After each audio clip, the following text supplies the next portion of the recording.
I'm delighted to be here at the Washington, D.C. Travel Adventure Show for 2022. It is late February 2022. You should know that if you're watching this later on YouTube. I'm delighted to be joined by my very old friend. We're both very old, actually. Peter Greenberg, who is CBS's travel editor. You may catch his occasional public television show specials called The Royal Tours of, I remember his first one was the Royal Tour of Jordan with the King of Jordan, and he keeps turning those out. And he also does a radio program called the CBS Eye on Travel. Eye on Travel. At any rate, he was just speaking, and I wanted to grab him because we had dinner last night. We were talking about a couple interesting things I wanted to bring up and share with you. My name is Rudy Maxa. By the way, I'm a travel journalist as well, and I have some shows on PBS and whatever you need. I can do your windows, whatever you need. Either of us can. We were talking about the very current, day 3 right now as we speak,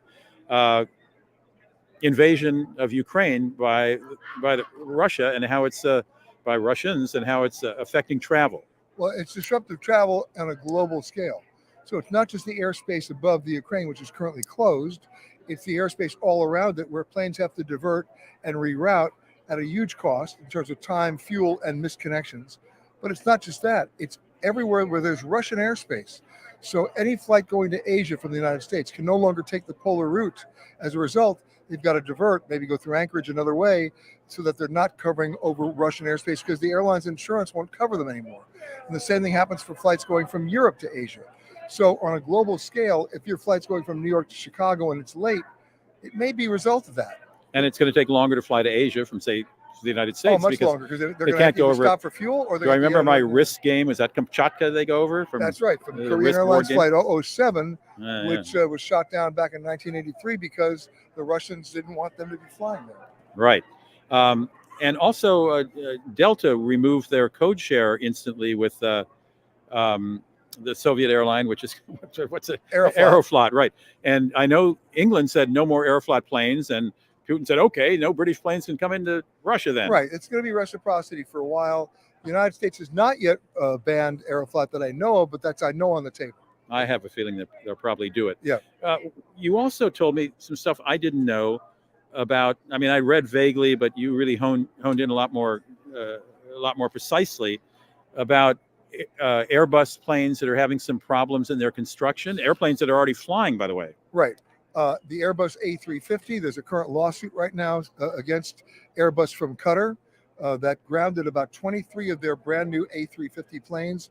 These are not inexpensive aircraft because these are planes that were built mostly of composite materials.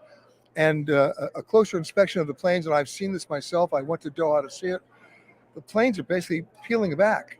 The wings are peeling back. There are holes. There's exposed fabric. Things that we're not talking paint here, we're talking we're talking composite material, which used to be metal. Right. And the problem with that is Airbus is saying, oh, there's no problem whatsoever. Well, the regulator in Doha, their equivalent of the FAA, has grounded those planes because of those safety issues. Airbus saying there's no problem. Qatar now sues them. Other airlines that operate the plane have also determined they've discovered these same kind of cracks and peelbacks, but nobody's gone to the extent of suing them the way Qatar has. And there's a real battle going on because the minute they did that, Airbus then canceled the contract with Qatar for 50 new planes. Qatar turned around and said, okay, and they signed a contract for 50 new Boeing planes. So it's a real pissing match right now. But the real key is, what are the safety implications of these planes? Now, they're not flying, they're grounded. But the point is, when you ground 23 planes in a fleet, how do you then support your airline? Yeah. They're bringing back the A380, they're bringing back the A330. They're taking planes out of the desert to be able to fly the routes that they normally wouldn't fly because they're no longer fuel efficient. The A350 is supposed to be a very fuel efficient plane. I was just going to say the A350 is going to be the new giant step forward technology-wise. It is. Well, yes, in terms of, but we got some QC issues here that are substantial. Speaking of the desert, you just got back from Saudi Arabia. I did. What's going on over there? What's going on over there? Travel-wise, I should say. Well, imagine a kingdom that was essentially closed to the world for 80 years. Right. The only people who got visas were religious pilgrims going to Mecca. And then 2.5 years ago, overnight, they swung open the doors. You can get a visa. Anybody watching me right now can get a visa online in about 20 minutes. Anybody can go. And they realized that oil may not be their salvation. Travel and tourism may. And that's the result. They're building up all the infrastructure. And the way they're building it up is they're trying not to make the same mistakes that Dubai did of just building for the sake of building. They've got really good information about what should be done responsibly, environmentally.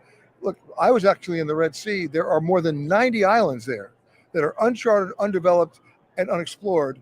And they're now developing them, but they're not developing all 90, just a select few. The other ones they're leaving as nature preserves. They're doing the right thing.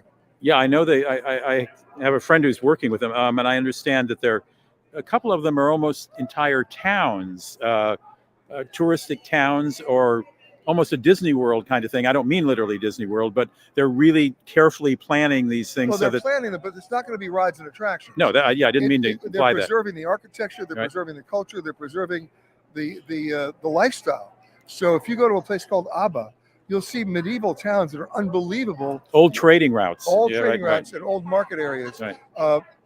People don't realize, and by the way, this is not just applying to Saudi Arabia, it's applying to the world, how many UNESCO World Heritage Sites people do not know about that are either not properly displayed or even cared for. In Saudi Arabia, they have a number of UNESCO World Heritage Sites that are absolutely being preserved. One in particular called Alula, which will blow you away. Alula, I've seen some of the photographs of Alula. It's really quite an amazing place. Okay, so some of these are in the future, some of the Saudi developments. Correct. Right now, can I fly to Riyadh or Jeddah and see interesting things and stay in a good hotel? Oh, you will not have a problem staying in a good hotel. Not only that, in Jeddah, the old city, another UNESCO World Heritage Site, they preserve the architecture and the design, and it's actually fascinating. There's a great art scene there. There's even a comedy club there. Think about this, a comedy club in Jeddah. And didn't you say that you arrived so late at night you had to go to a shopping center to find a restaurant? And what restaurant did you have your Thanksgiving dinner in? Not my Thanksgiving dinner, my Valentine's Day dinner. Valentine's, even worse. It was worse. And what was it? Well, you get what you can get. And late at night, we were late. I spent Valentine's Day in Riyadh. Hey, listen, I was eating good in the neighborhood, Applebee's. Well, I'm sure that was very special for your wife. She's still talking to me, I think. It's amazing. Yeah. It's amazing. Peter Greenberg is CBS's travel editor, among many other things. And he was just speaking today here at the Washington, D.C. Travel Show. Both he and I are coming up to other travel shows. If you just go travel and adventure shows, Google, you'll find out upcoming ones in Dallas and California and Boston. And he and I are speaking at many of those. And we'll actually speak longer then. Yes, we will. Never a problem for Peter or for me. I'm late. I got to go to Applebee's. Okay. Thank you, Peter.